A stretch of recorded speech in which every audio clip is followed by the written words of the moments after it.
že je to akoby o tom, že byť s ním a zároveň teda akoby to, že znova sa akoby tak napojiť a že zastaviť sa a uvedomiť si to, že vlastne všetko napríklad, čo som aj za ten týždeň možno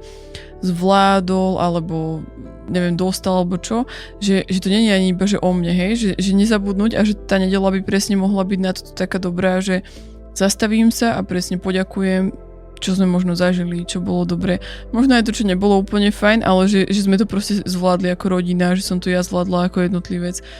A že stále sa keby upriemovať na to, že je to proste od Pána, hej, že je to, že vlastne všetko, čo máme, je od Neho. A to bola taká pekná myšlienka, že si hovorím, že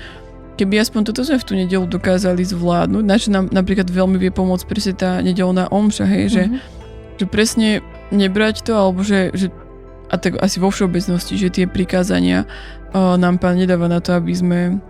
že presne mali iba taký checklist a išli. Presne, ale že on vie lepšie, než my sami pomaly, že čo potrebujeme a že toto je jedna z takých vecí, ktorú niekedy si presne iba tak